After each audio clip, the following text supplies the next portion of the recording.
Okay, Assalamualaikum warahmatullahi wabarakatuh. Okay, saya harap semuanya dalam keadaan yang baik, dekat rumah ke, dekat college ke masing-masing.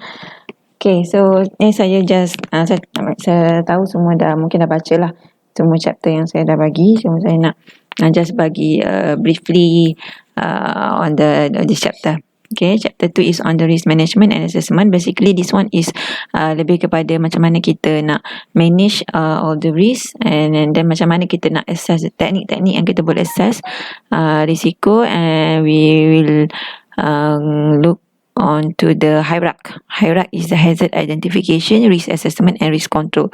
So this one is dia macam satu tabulate data yang bila kita pergi assess satu tempat yang berkemungkinan ada hazard, so dia ada satu table, ada hazard identification, so kita boleh identify what is the hazard at that place, and then kita assess the risk, sama ada tempat tu berisiko ataupun tidak, and also the risk control is macam mana kita propose how to control the risk. Okay, ni untuk kegunaan data.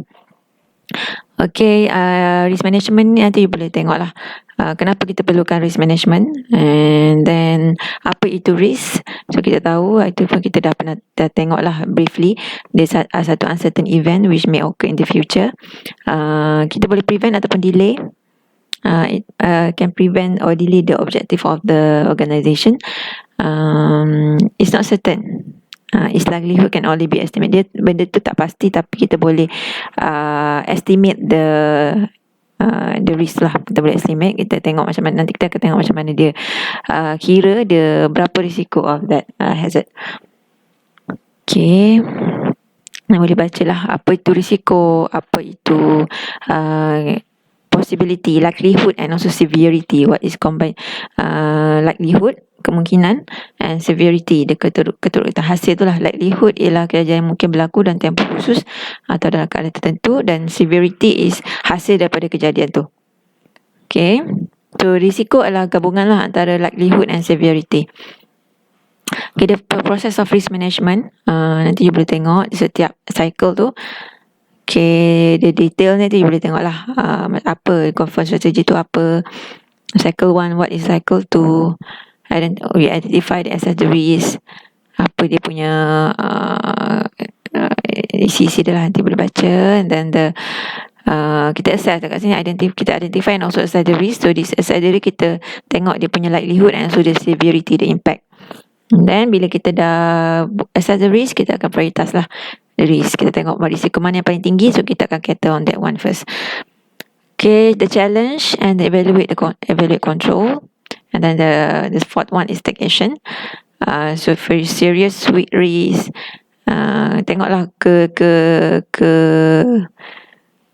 betapa berisiko yang tempat tu, so kita akan take action based on that risk assessment from cycle 3 tadi.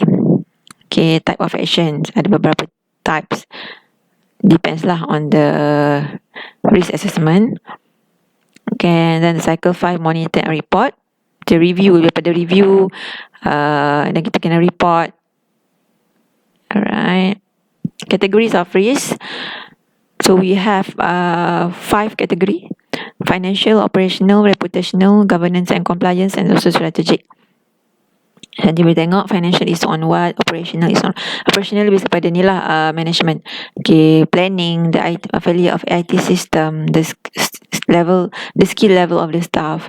Reputational ni melibatkan stakeholder. Okay, then governance and compliance, the board of governance, the tax law, the data protection, and the health and safety law. Okay, and then strategic. Okay, this is tips for success in the risk management process. Of course, we have to involve all staff, all level of staff and management. The check controls are relevant and effective. Ensure the risk owner take responsibility, and kita also focus on the risk cost, not its symptom. So kalau kita dapat eliminate the cost, so kita akan eliminate lah the risk. Okay, kenapa boleh fail? Limitation of scope, tak cukup budget, and then tak melibatkan semua stakeholders. So ni boleh baca. Okay, what is risk assessment? Kita analyse the possible hazard that could occur within a workplace and finding a solution in a safe manner. Okay, so nanti you boleh baca, Wani boleh baca. Kita nak fokus on the hierarchy. Okay, hierarchy is the hazard identification, risk assessment and risk control. So this is a process on evaluating the risk to safety and health arising from a hazard at work. Okay, kita akan documented this one to for the use for risk control in OSH management and reference and revision in the future. Okay, nanti boleh baca the purpose of the hierarchy. And of course, it's the right thing to do so that we can manage the safety and health risk in the workplace. Okay. Alright, so hierarchy activity shall be planned and conducted. For example, for situation, kita akan tengok where the hazard appear and certain whether the existing control adequate and also before implementing the corrective or preventive measure. Okay, so nanti boleh baca. This is flow chart. So first we have to classify the work activities. Then we do the consultation. Kena ada worker representative and also employer representative, and then we have identify the hazard. Kita buat risk assessment, and then kita prepare the risk control and action plan, and then we implement the hierarchy. Okay.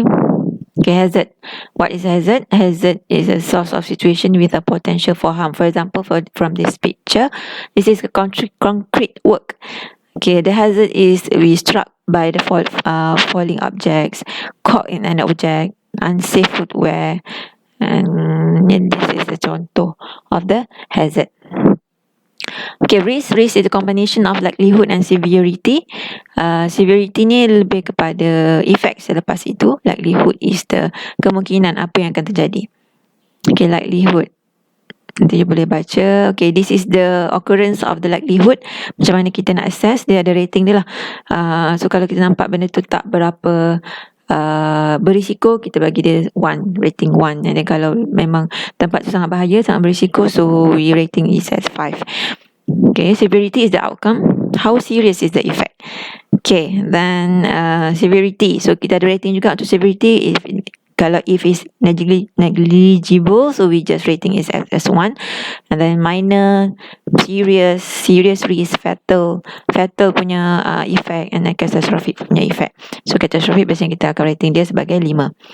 Okay, so maksudnya melibatkan banyak numerous of fatalities, tak boleh nak cover lagi dia punya property damage and also the productivity. That is called catastrophic. Okay, so this is risk assessment metric. So kita ada likelihood melawan severity. Okay, so kalau kita tengok tempat tu sangat berisiko dan efek dia pun akan sangat tinggi, so kita bagi 5. So this is 25. So merah ni yang paling berisiko lah. 15 to 25 is very high punya risk. So kita boleh tahulah from this one. Contoh kita pergi satu tempat tu, kita tengok dia punya kemungkinan untuk berlakunya risiko itu kadang-kadang, and then we just give it as 3. Okay, and then tapi dia punya walaupun 3, walaupun kadang-kadang terjadi, tapi kalau terjadi tu dia akan terus melibatkan catastrophic punya effect, so we will give it as 5. So we'll give 15. So kalau untuk risiko yang kadang-kadang boleh berlaku, tapi kalau dah berlaku tu sangat teruk, so 15 lah. So this is considered as high risk punya tempat. Alright. Okay, so ada beberapa ni lah kategori. Kalau untuk high risk, apa kita punya action. So nanti boleh tengok. Okay, this is one example of the hierarchy lah. Baru sampai hazard identification and risk assessment. So hazard kita dah, contoh work activity-nya replacing the damaged sheet roof. Okay, hazard dia apa? Hazard dia unsupported midsection. So tak ada unsupported midsection that can affect the fall of the person. So orang yang akan licin dan jatuh. So that is the hazard. Kita identify the hazard and then kita buat the risk assessment. Ada existing control? Tak ada. So ni lah. Likelihood, kemungkinan akan berlaku memang sangat tinggi. Likelihood, so we rating as 5.